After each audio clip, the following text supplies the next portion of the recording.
about segmentation. We talked about positioning. Remember we said that positioning is the space that our brand occupies in the mind of the customer.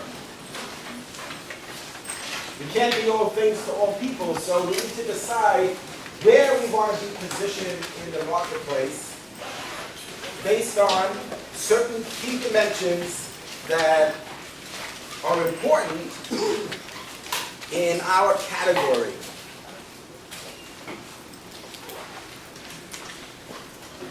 Positioning is a very important concept in marketing, and what we do to understand how we're positioned is we do research. We do market research, and we ask customers or potential customers their attitudes and perceptions about our brand.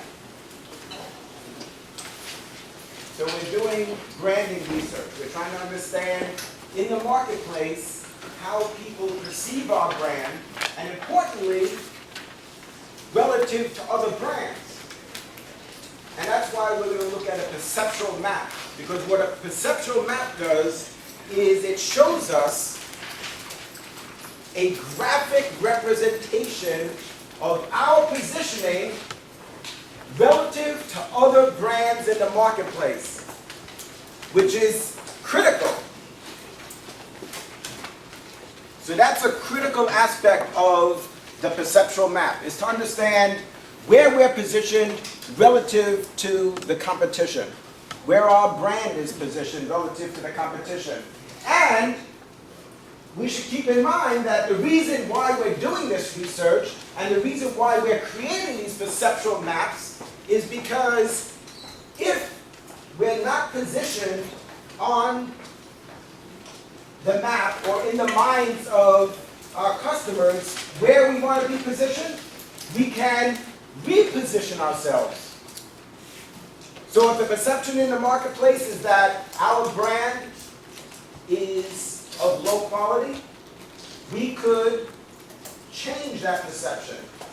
One of the things that we could do is advertise, for example, and communicate why it is that our product that's wrapped in that particular brand is of a high quality or a higher quality than people perceive in the marketplace.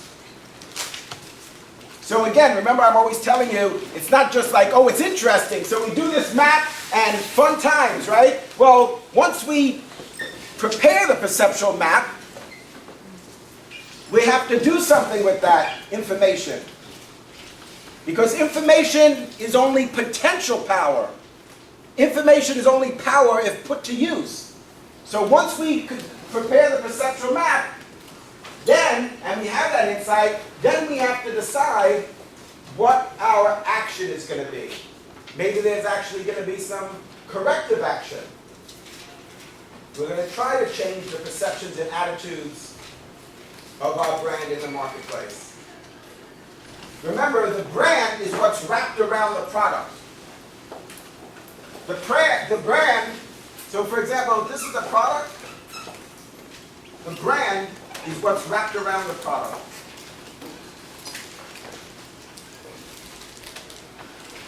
All products in a given category have the same generic functionality, which means they all do the same thing. Cars, regardless of the brand, whether it's Ford, Toyota, Mercedes, Lamborghini, Porsche, regardless of the brand, they all provide the same generic functionality, which is they provide transportation. What makes one product unique from the other is the brand. The brand is what distinguishes one product from the other. That's what communicates the value. And brands have personalities. Brands have identities. And we try to create strong, unique, and favorable associations with our brand. So let's take an example. We're going to take an example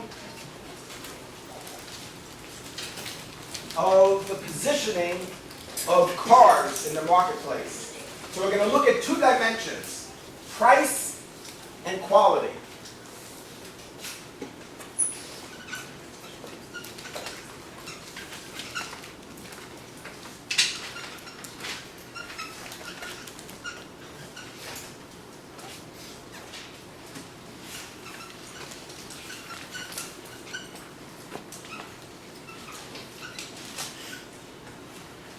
Questions so far?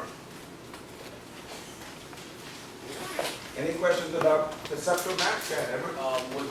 Are those two static or would it change? Like It depends on our category. So we could measure, we could plot whatever dimensions we want.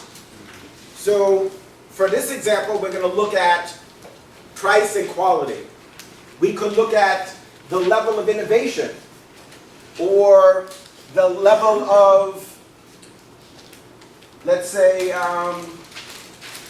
fashionability. So like some products may be very fashionable, others less fashionable. The level of reliability, the level of durability.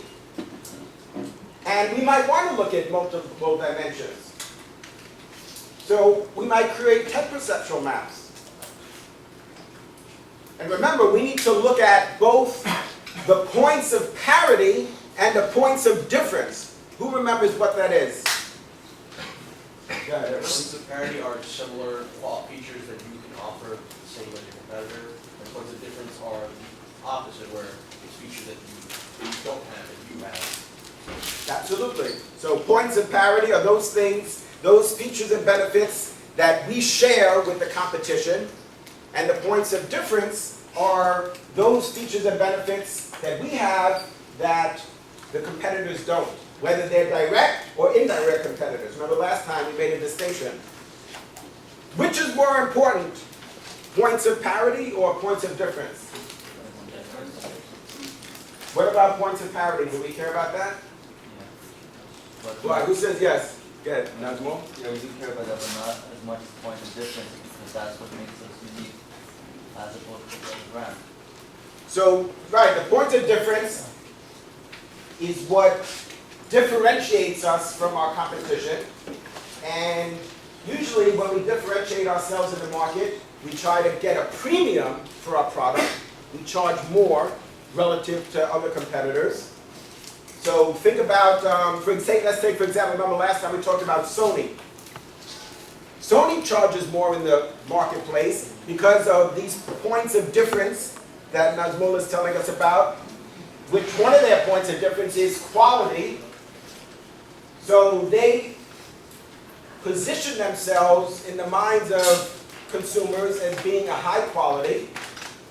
There's a perception that their product is of a high quality, and so they're able to charge more. Isn't that the reason why we pay more for Sony products than we do for Panasonic? Panasonic products are much less expensive than Sony because Sony positioned themselves as a better quality product, and because it's a better quality, they're able to charge more. But what about points of parity? Yeah. Points of parity help you understand who your competitors are, and once you establish who your competitors are, you can establish what makes you different. So that's going to be the basis of our unique selling proposition. So Jan is saying, well, we can't even talk about the points of difference until we know what our points of parity are, until we know what we have in common. And importantly, the points of parity are the minimum requirement in that given category. And that's why it is important. We shouldn't take that for granted to say, well, our product is safe. But that's just a point of parity. Well, hello, if your product is not safe, then you're not even in the running. Now, in some categories, safety is not an issue. Like jeans. What is that something that people are Concerned about that your jeans are safe? I mean, there must be a safety factor because I guess they have to be very durable, although I think that most jeans are not very durable from what I see on campus and in the hood. People's jeans are like all torn up and everything. And so maybe durability, maybe that's what happens. We wash them too many times. But no, that we buy them like that. And actually, interestingly, we pay a premium for those. Some of these torn jeans are $300. And some people started cutting them up themselves.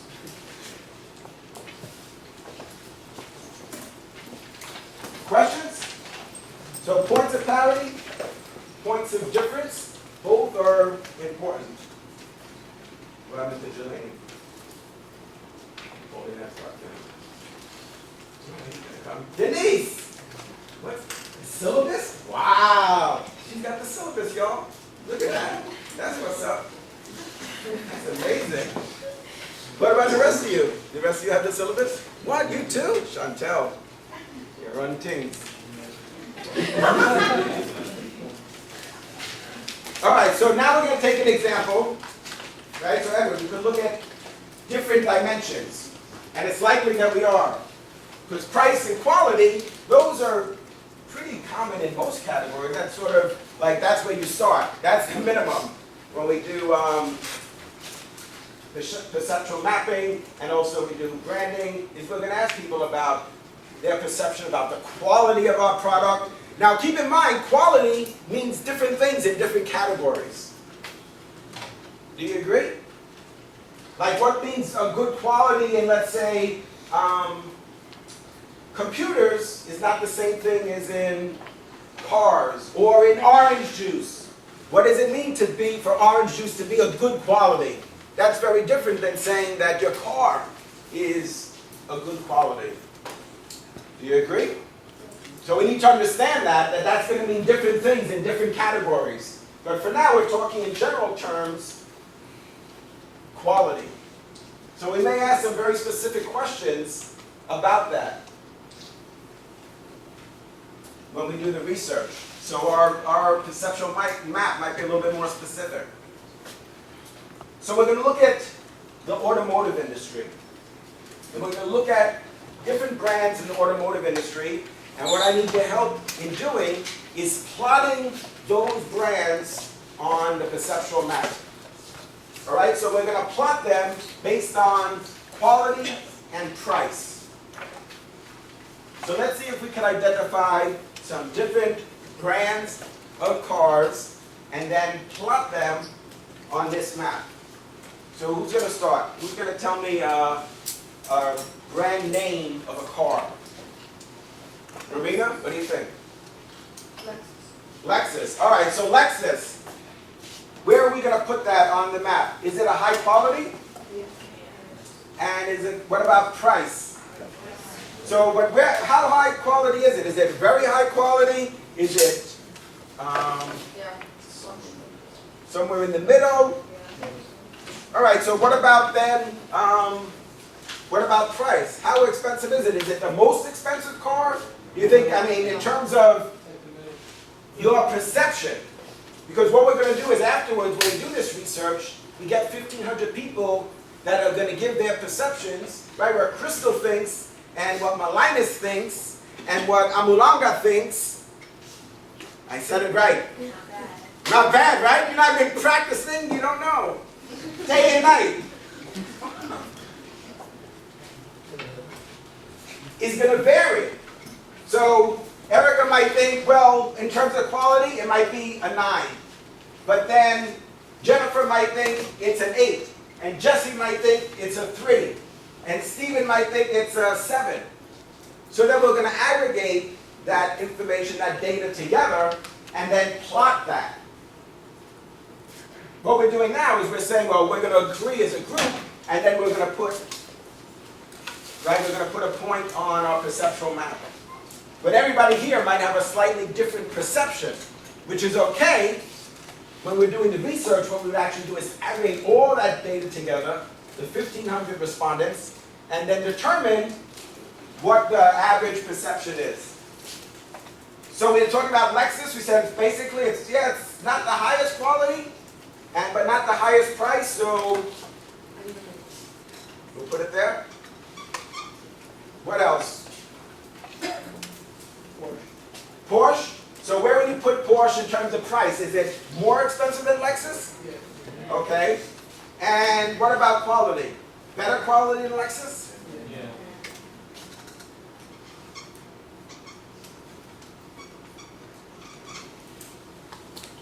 Anything else? What other brands?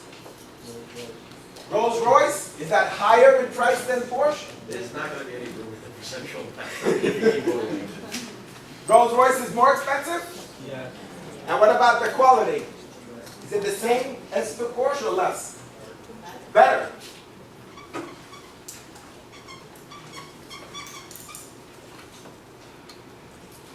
What else? Which one? Okay, Toyota. So Toyota, where would it be in terms of price? High price, moderate, low price? So it's somewhat higher price, and what about the quality? Where would it be? Well, it'll be like right Somewhere in the middle there for Toyota? Toyota is a car that moves forward, right? Moving forward, whether you want to or not, right? Lower in terms of price? So yeah, much less expensive than Lexus, right?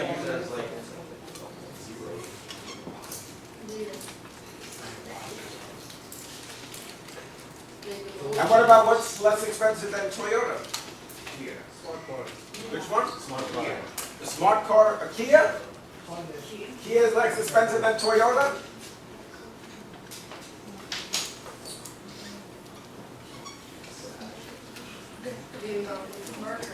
All right, BMW. Where would you put BMW? Who said BMW? Higher than Lexus, but less than Porsche? Yeah.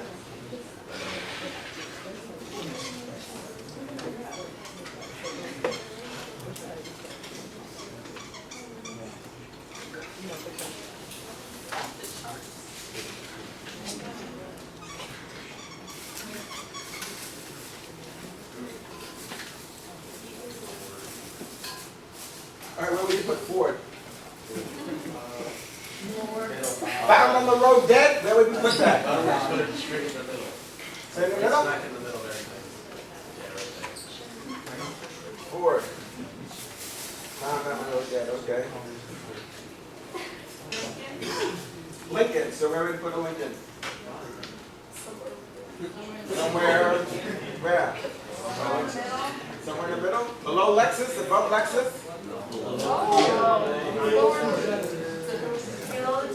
Below Toyota? Yeah. Lincoln, I said like Lincoln Continental? Below Toyota? Alright, I'm gonna turn it.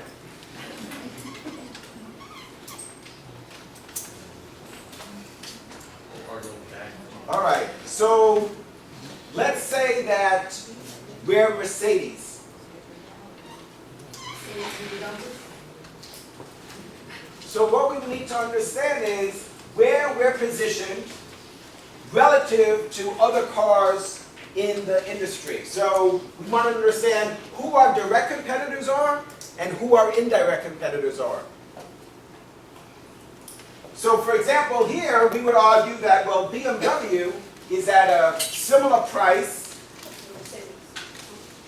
you know, a little bit, maybe a little bit lower, and quality.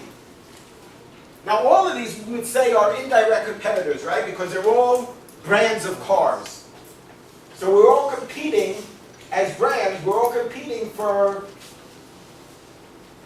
the transportation market. We're all trying to sell people transportation.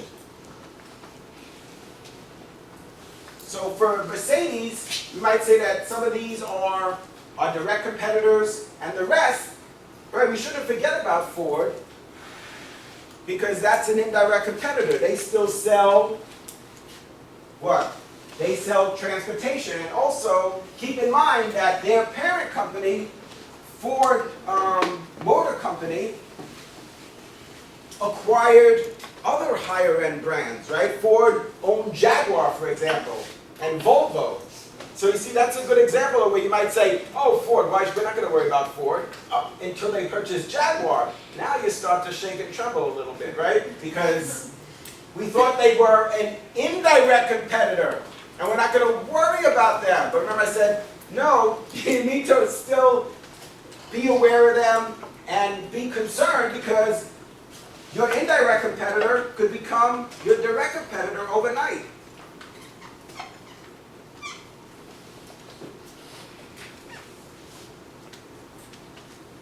So what this shows is where Mercedes is positioned in the marketplace relative to the competition. Now, they did something that was interesting. Mercedes, typically, they're known for selling cars at $100,000, like the S550. But then they got this idea, right? They looked at the market, and they found that what we might call the moderately priced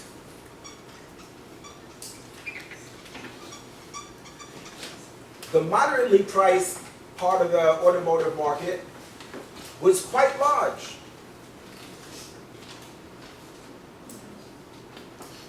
No, this is not really to scale.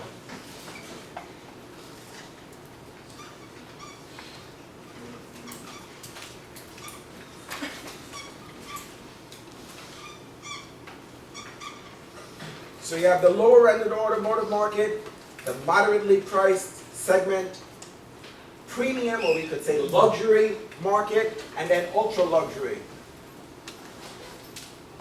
So here we have $1, $2, $3 signs, $5 signs.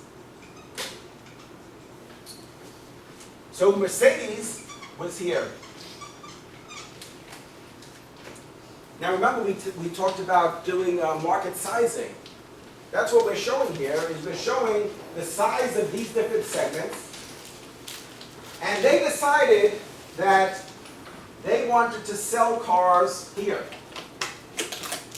So they decided that, millions of cars are sold at $30,000. So they're looking at Toyota, Honda, and they're saying, wow, this is like incredible. We need to figure out a way to grow our business. And so they said, we want to start selling cars at $30,000. And in effect, what they did really is they repositioned themselves.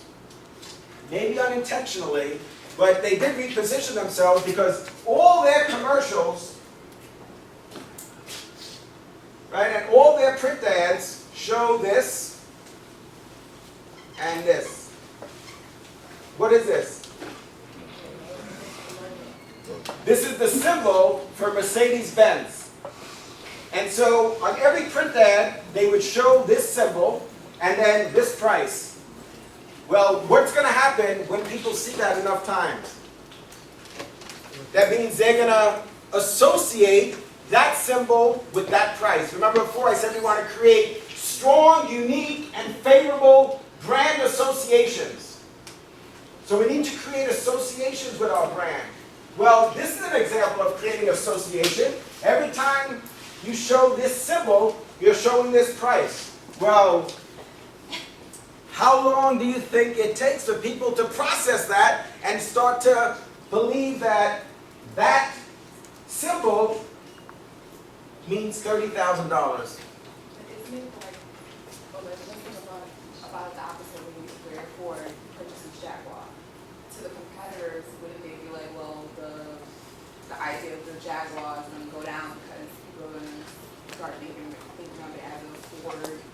But the difference is that Jaguar continued to use that master brand. So Ford acquired, the corporate brand is Ford Motor Sales, or Ford Company, and they acquired a master brand. And that brand continued to sell using the Jaguar brand name. But what Mercedes did was, they said, we're going to introduce $30,000 cars, and we're going to call them Mercedes.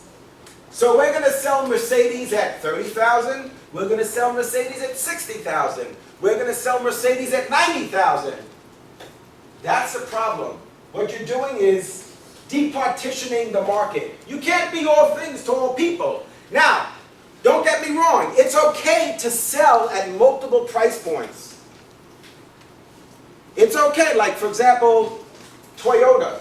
They sell the Echo. They sell the Corolla, the Camry, the Solara, the Avalon. And that ranges from like 17,000 to, let's say, like 27,000. So all those sub-brands are at different price points. But look at the range. From 17,000 to 27,000, or even, let's say, 30,000. We have to look at how far we could stretch our brand. And so the reason why they stopped selling Toyotas at like 30-something thousand is because consumers said in research that they are not going to pay $55,000 for a Toyota branded sedan. So they introduced a new master brand, the Lexus. So Lexus is one of the master brands that's in the Toyota portfolio. Didn't Mercedes bring the Fiat here?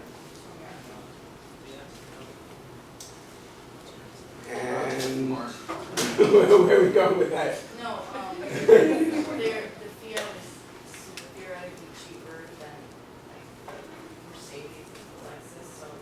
Fiat is Chrysler. Is it expensive? I'm not sure. That- I heard it's Chrysler and cheap, that's Fiat. what it. Right. Yeah, it's Chrysler and Fiat. But the thing is that, again, it's not that you can't sell in multiple price points, it's just like at what is the range? So you see what the problem is? The problem is, are people still going to buy Mercedes at $90,000? Because when you're driving down the block and you're looking up people's driveways, all that you see is that symbol. And so you're not going to have the prestige anymore. Now they have product codes and they have different model numbers which are not sub-brands. So the C230 and the S550, those are not sub-brands. Those are just model numbers. How many people know the difference between a C230 and an S550? Most people just see the symbol and they recognize Mercedes. Only gold diggers know the difference, right? So, fellas, be for real. When you're on Campus Road, big and big, dun dun dun dun, right? So, they're gonna look and they're gonna see. No, that's a C-Class. Don't get in, right? And they know if it's S-Class, but most people don't. And that's the problem. And that's why we need to use a very well-developed branding strategy so that we can differentiate our products in the marketplace. I have a question. How come, like over here in the United States, they would have made Lexus their master brand, like you said, but in Japan, there's no Lexus. In Japan, like with Honda, there's no Acura. So they just like, whichever Lexus models are here, they sell them as Toyotas. Toyota as themselves. Right, so they have to decide what's going to work in each market. So they don't need to sell the same product or the same model or use the same brand in every market. That's something strategically that they need to decide on. Which brands, in fact, when we talk about Toyota, in the US, the master brands are Zion, Toyota, and Lexus, but they have other master brands as well that they sell outside of the US. So your part of branding is developing a brand that's going to be relevant to your target market.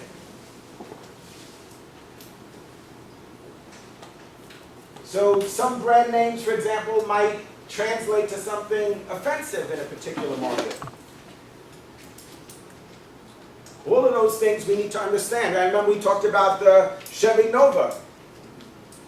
So they said, well, we sell the Nova in the United States. Why not sell that in Mexico? Well, it sounds like a great idea, except it means no-go.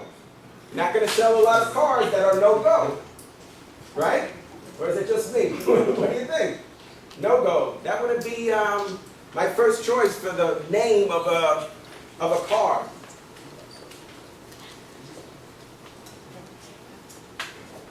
Questions? So that's an example of a perceptual map. And we could do that for a lot of different dimensions. We might want to look at the level of innovation, or reliability, durability, all of these different dimensions. We have to determine what's relevant for our category. And again, we could reposition ourselves. So if we're here, the good news is that we could work to move ourselves to someplace else on the map. That's known as repositioning.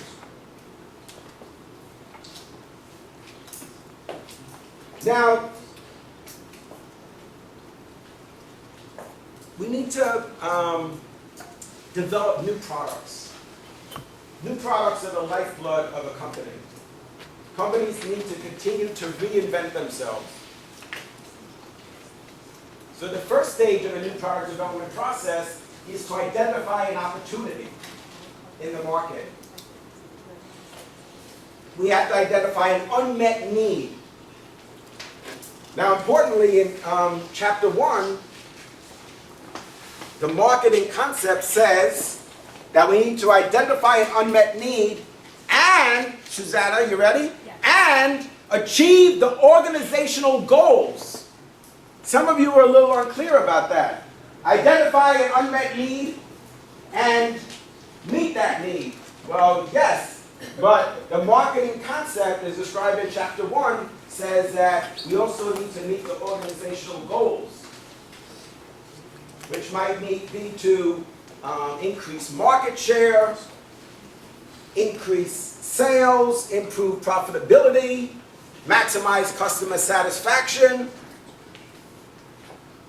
So the first stage of a new product development process is to identify an opportunity, and we could do qualitative or quantitative research, and that research could either be primary or secondary. So secondary research is research that somebody else has already conducted. Primary research is research that we conduct or that we initiate, because remember, very often, we don't actually conduct the research ourselves. I mean, we're there, but most research is outsourced. You rent a facility, you hire a moderator to facilitate the focus groups, for example. So that's something that we initiated. That's considered to be primary research. Versus, remember, we talked about secondary research. Market research reports that you could buy online, for example. So somebody might do research for the automotive industry, and then the reason why those reports are so inexpensive is because they're going to try and sell it to all these car companies. So we identify the opportunity, then we're going to develop a concept.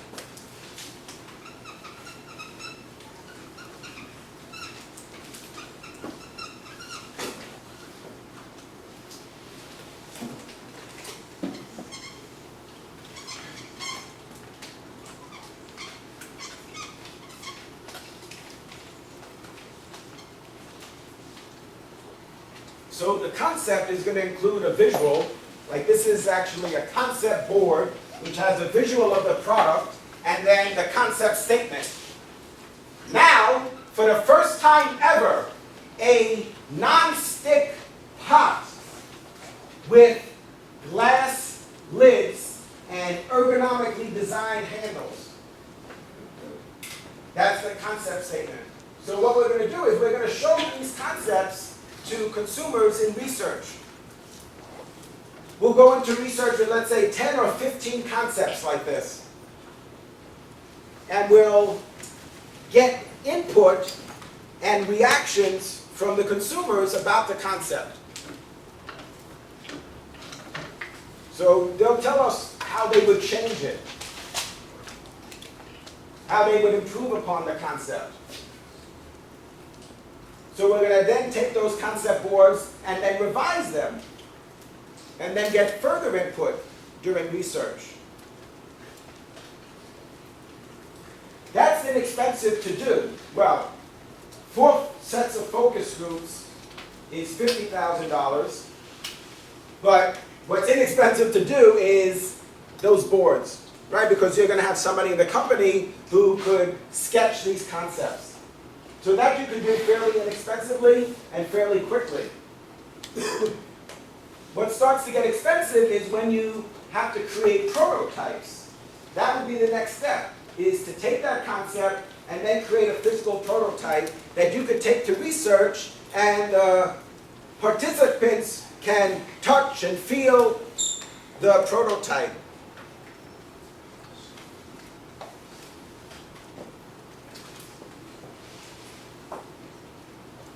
And then ideally, after 3 rounds of research, 3 rounds of qualitative research, we'll be in a position to do quantitative research on the product.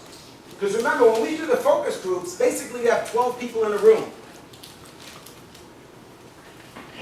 So after 4 sets of focus groups, we spoke to like 4 dozen people. We can't draw a statistical inference about the population, about the target market, based on what 48 people told us. So we need to do quantitative research to be able to draw some conclusions about our target market. Once we do that, we're going to develop a product. We're going to manage the launch and then track results. So these are the 5 key stages of new product development. Now, each of these stages has like 50 steps. Okay, but I want you to be able to get your mind around it to get the big picture. The book slightly articulates it slightly different. Basically, it's the same. They talk about idea generation, but they use slightly different terms. This is the new product development process that I've used in corporate America. But they're all basically the same, and they should be very rigorous. Because each one of these stages is a go, no-go decision point. Who knows what that means? What does that mean, go, no-go decision point? Either you're going to continue or you're going to terminate the project. Yeah, so you have to decide whether or not you're going to go forward. And the problem is that you might have already spent $100,000 here. After you spend $100,000, we need to decide before we go and develop concepts whether or not we're going to go forward. Because we might have a lot of different opportunities. Remember, I told you when we talked about targeting, we have to decide, are we going to do all of these things? All right, we want to sell clothing, but are we going to sell jeans, slacks, shirts, white shirts, blue shirts, green shirts, yellow shirts, orange shirts, plaid shirts, short shirts, long sleeve shirts, polo shirts, skirts, A-line skirts, dresses, blouses, right? We have to decide what we're gonna sell. So we're gonna have a variety of opportunities that we're gonna be considering. Like, for example, in electronics, right? For Apple, for example, they sold computers. Then one day they said, right, they went through a new product development process and they said, we want to sell MP3 players. And then people started to laugh. And Steve Jobs said, no, I'm not kidding. I have an idea. We're going to sell MP3 players. And they did. And then they decided that they were going to sell phones.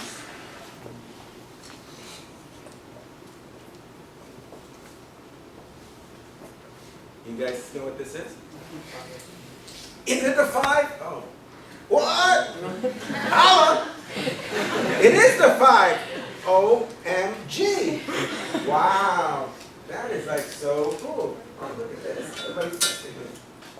It's Brandon. Where's Brandon? Let me say, hey, Professor, I won't be able to make it. Okay? But I just wanted to let you know. Okay. All right, so it's much lighter and faster. A6 processor, twice as fast as the A5. But, okay, but I digress. So that's an example of new product development. They identified these opportunities, and then over time, they introduced an MP3 player, they introduced a phone, they introduced a tablet.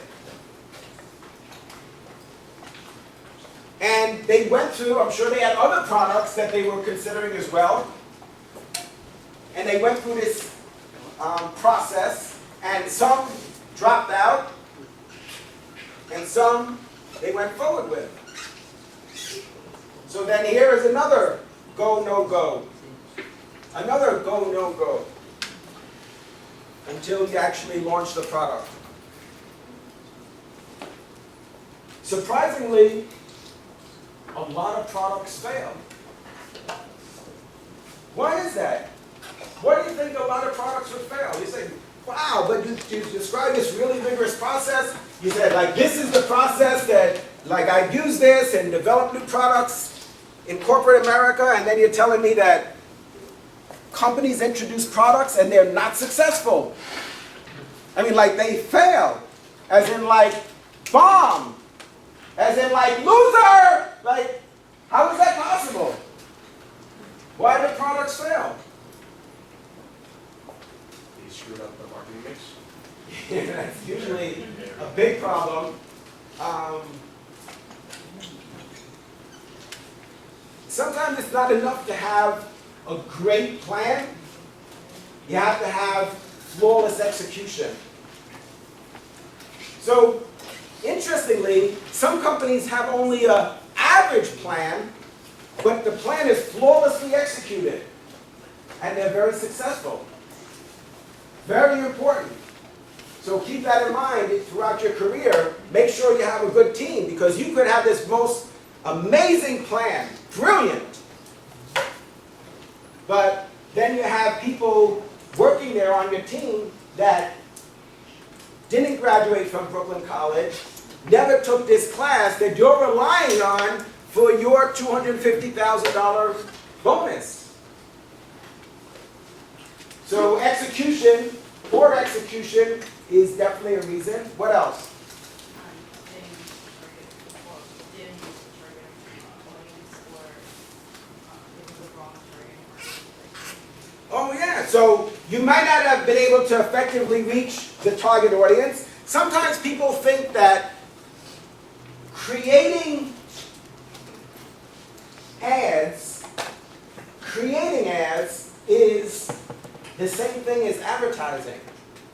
Well, creating ads is an important part of the process, but if you don't have the reach, if you're just doing what I call prototype advertising, which is you just create these ads, print ads or postcards, but nobody sees them, maybe you just create 50 so that you could show them to your boss and your colleagues, but nobody sees them. Like, for example, when we promote the Halloween party on campus, we print and distribute over 5,000 cards. One year we printed 10,000 cards and distributed them.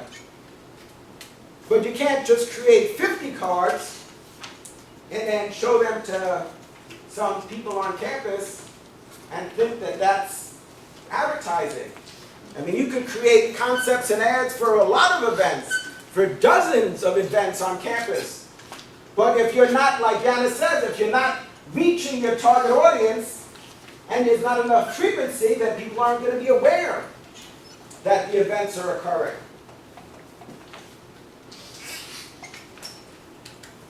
What else? Melinas? Sometimes they don't have strong point of difference. Absolutely. Absolutely. So it might just be a Me Too product. So we said, okay, there needs to be a point of parity, but what about the point of difference? Is there any difference? Why should you buy the product? What's your unique selling proposition? The USP. So products fail, yes, definitely. Another reason products fail is because there's no point of difference. What else? Could be released like at that time. Yeah, timing is everything. So don't be discouraged if you think you've identified an opportunity and people say, yeah, we tried that before, but it failed. Yeah, I know, but why? Why did it fail? Was it poor execution, or was it, like you said, was it bad timing? So you introduced a very expensive product during a recession and sold very little. And then they're saying, well, I don't understand. I know, I don't understand that. So you're absolutely right. Timing. Timing, execution, advertising, not reaching your target market, no point of difference. The product may sound too good to be true. So tell us more about that. The brand promise lacks credibility. Yeah, I think that's right. We bring your ancestors back from the dead. So what do you think? Are people gonna, are people gonna buy that product? Maybe it doesn't lack credibility, or maybe the claim is so fantastic that people don't believe it, but like they're okay, like, I got it, you're exaggerating. Obviously, it's not going to bring your ancestors back from the dead, but it's, yeah, I mean, it's like, it still could be compelling, but you're right, sometimes, what about if it wasn't so extreme? What if it was just like for pain relief? Some tablets you take once a day, some you take twice a day, some you take 3 times a day, 4 times a day, 6 times a day. So literally some pills you have to take like every 4 hours if you have migraines, for example.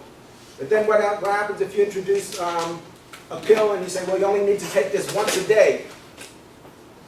That's not like so crazy, but it may lack some credibility. People may be hesitant to purchase the product because they're like, I'm taking 6 pills a day, now you tell me I can take 1, and they're skeptical. So you're absolutely right. There's got to be pillars of support. There's got to be proof points in advertising. So whatever we say, whatever we claim, we got to be able to back that up.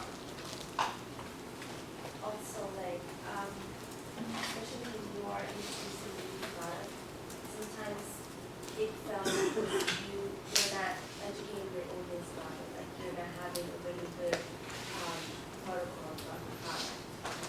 Your audience doesn't know, they don't know what is it, what's the good thing about it.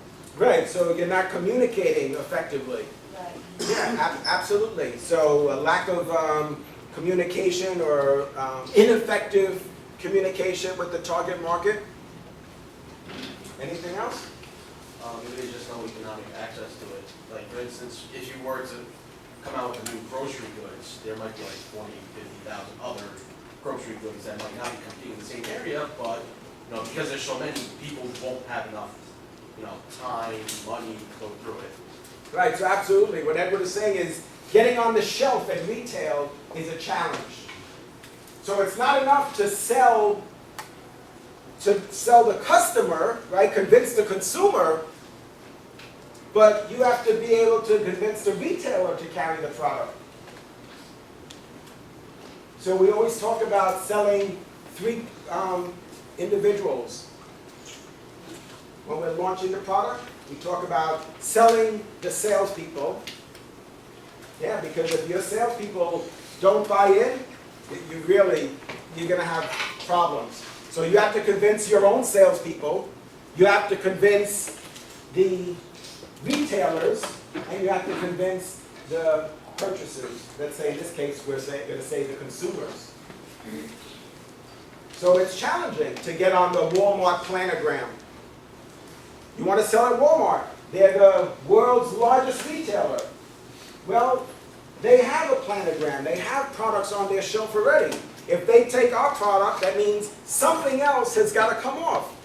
And there's got to be a good reason for them to take our product. So we have to talk about the shelf space productivity. That if we put our product in that space, that we're going to sell more units, more dollars, a higher margin percent, the total amount of margin dollars is going to be greater. So they're not going to just say, okay, I'm going to take your product and we're going to put it in all our stores. In fact, depending on the product, well, first of all, a lot of products don't get picked up by Walmart. A lot of people go down to Bentonville, Arkansas, and they meet with the buyers there, and their products, Walmart doesn't sell their products.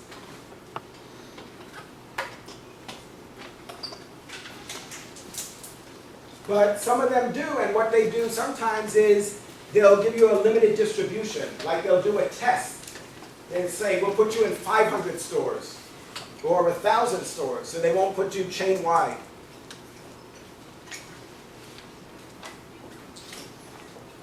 All right, let's talk about questions about that. So we're continuing our conversation about products from last time. We said that products are wrapped in brands. We need to understand how the brands are positioned in the marketplace, so we looked at the perceptual map. We talked about the stages of new product development, why products fail, and now we need to understand the life cycle of a product.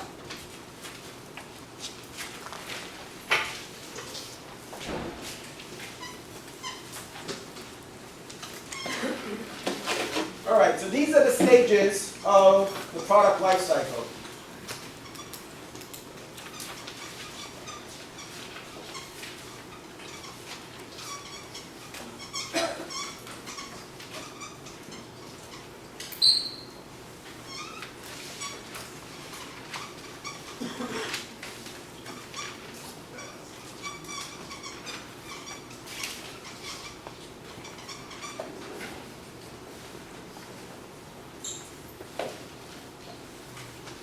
So the first stage in the product life cycle is introduction. So what we're looking at here is sales. On this axis is sales, and this is time. So at this point, basically time zero, you have no sales. Then we move forward. Year 1, year 2, year 3, 4, 5, and sales increase. What is it that we're doing as an organization to increase sales? So we introduce the product. That's the first stage of the product life cycle, is introduction. We introduce the product and sales grow over a period of time. Why? Why are sales going to grow? What is it that we're doing as marketers? So how are we going to market the product? So we're going to advertise. When we first introduce the product, what is our focus going to be on? Is it going to be primary demand or selective demand? Yeah, primary. Erica said primary. So in the first stage of the product life cycle, the new product life cycle, we're focusing on primary demand, creating category need for the product type. But we move out of the introduction stage, now depending on the category, some categories are already well established, and you don't need to spend time creating category need or primary demand because these products already exist. So like for example with the iPhone, wireless communication already exists.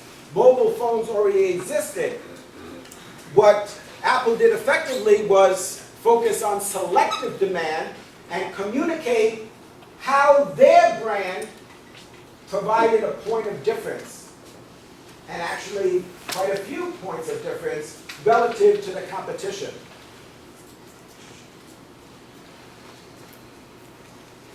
So we introduced the product, then we move from introduction to growth, and then at some point, sales stop growing. Now that's not necessarily a bad thing for you to be at the maturity stage of the product life cycle. Because at that point, you might have sales of $250 million. Now if your sales this year are $250 million, and your sales next year are $250 million, and the year after that are $250 million, well, that's a business that I wouldn't mind having. What about you? Are you okay with that? Yeah, why not? That's a nice business to have. So that's not necessarily a bad thing, although companies are continually looking for ways to grow their business. Maybe we're going to introduce a line extension or a brand extension. Who knows the difference? What's the difference between a brand extension and a line extension? A line extension is like the iPhone will have like 4, 4S, 5, and then the brand extension would be the iPhone, the iPad. Right, exactly. So the brand extension is you extend your brand into other categories. Absolutely. So Apple extended their brand into MP3 players, phones, tablets, etc. Absolutely. A line extension is just extending the line. Like it could be like having multiple flavors, for example, in a beverage. So if you already have a beverage, but now you can offer it in cherry or pineapple or vanilla. Those are examples of line extensions. Now when we say maturity, remember when we looked at the Boston Consulting Group model, we talked about how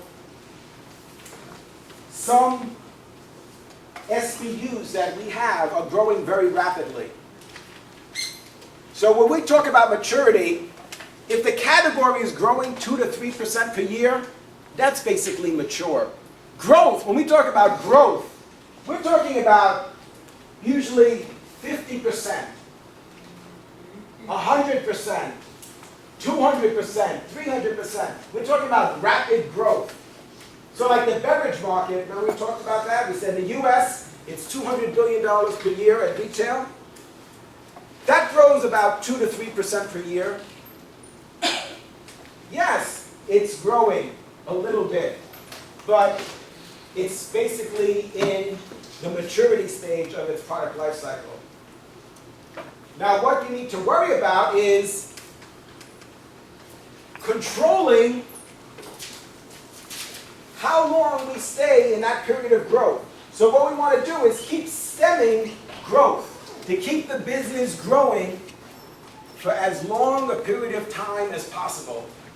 So the reason why this is so insightful, you might say, well, does this happen for every product? That we go through these stages, we introduce a product, it experiences growth, then it reaches a point, inevitably, where sales flatten out, the category becomes mature, sales for our product flatten out, and then ultimately decline and might become obsolete. That at this point, sales are zero, or very close to zero. Like the VCR. Do you guys know what VCRs are? You do? Wow. So VCRs are basically obsolete. You would never guess how much I paid for my first VCR. I bought my first VCR at Macy's. You guys heard of Macy's, right? Yeah. I bought my first VCR at Macy's and paid over $1,100 for a VCR. Now you could buy them at like Rite Aid for, well, not even just like sometimes they bundle them now with DVD players and VCRs.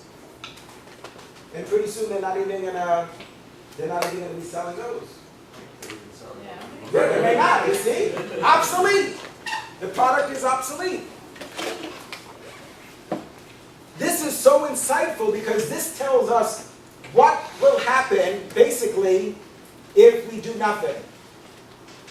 So it's telling us that if we don't manage this product life cycle,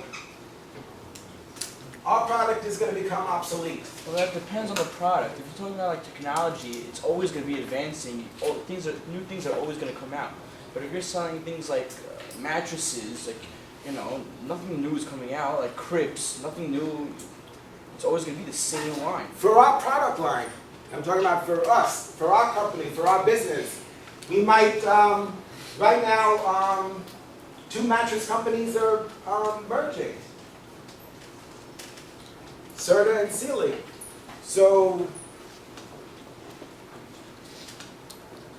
other companies might still sell mattresses, but some companies might go out of business. So we need to understand that if we don't manage this product life cycle, that's one of the key takeaways, is that hope is not lost.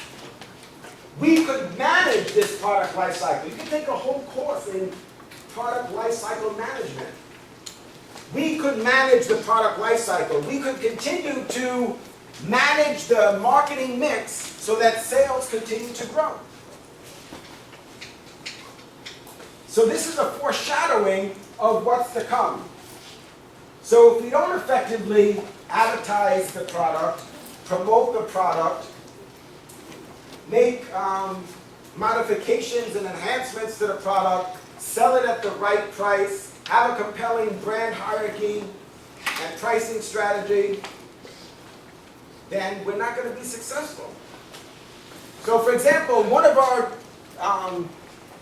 important decisions that need to be made here is price.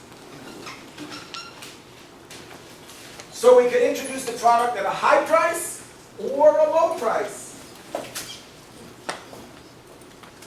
We have to decide. If we introduce the product at a high price and then lower it at a planned rate over time, that strategy is called what? Skimming. Right, skimming. Skimming is when we introduce the product at a high price and then lower it over time. Who do we expect to buy those products? Innovators.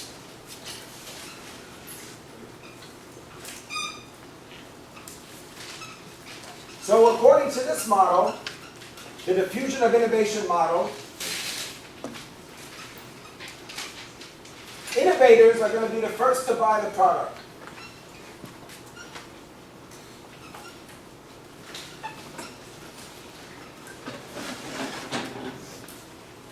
Now, the alternative is to introduce the product at a low price. What is it? What is the pricing strategy called when we introduce the product at a low price? Penetration? What is it? Penetration? Yeah, penetration pricing. Right, absolutely. So if we introduce the product at a low price, it's called penetration pricing. And if we introduce it at a high price, it's called skimming.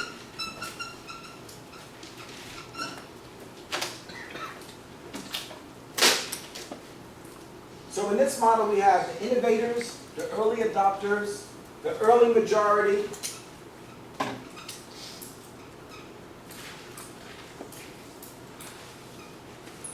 the late majority, and the non-adopters.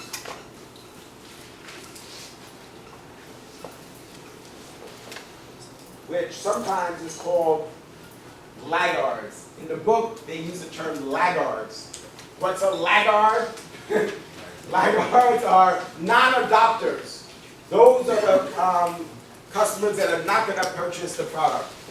So we have our innovators, our early adopters, our early majority, which is 34%. Late majority is 34%.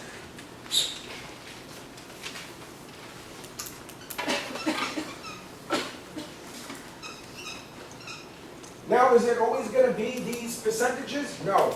But what's important is that we're going to be able to influence the rate of adoption. That's why this is so helpful to us as marketers, is because this is time. Right? This is the number, again, just like the product life cycle, this is the number of units being sold. What we want to do is accelerate the rate of adoption.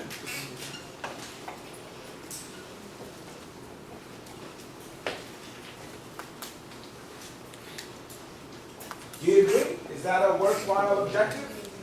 To accelerate the rate of adoption? So that means we want to sell as many units as quickly as possible. Why would we want to do that? What would be our concern?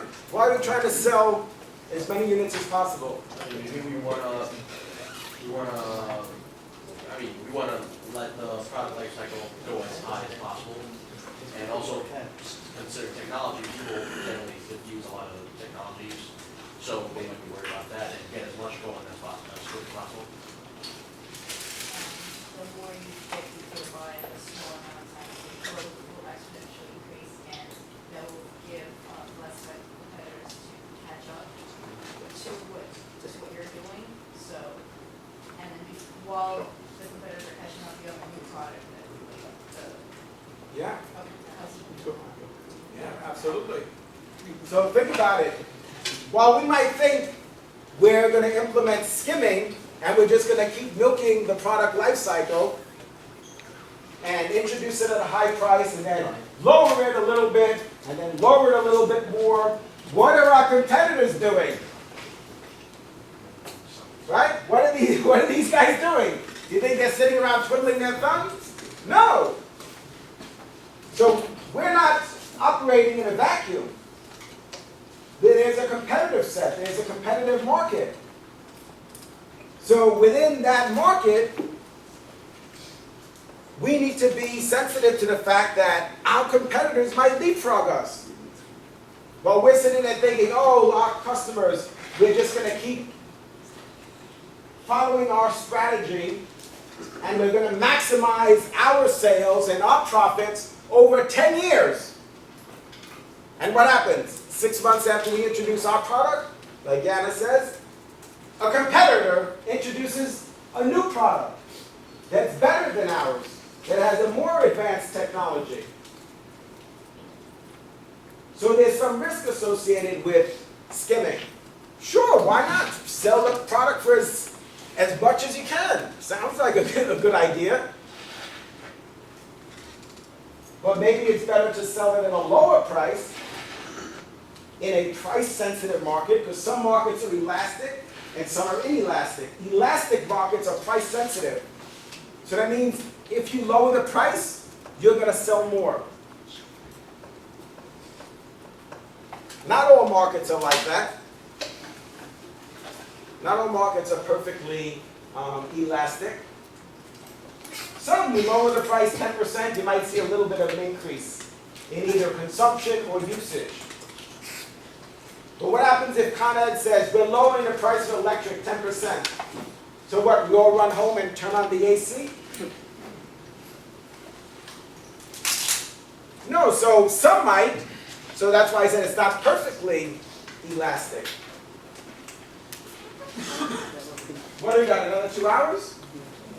Let me check my iPhone 5, let me see. Oh, we have, what, 5 minutes? Yeah. 5 minutes, all right, here we go, 5 minutes. All right, multi-product branding.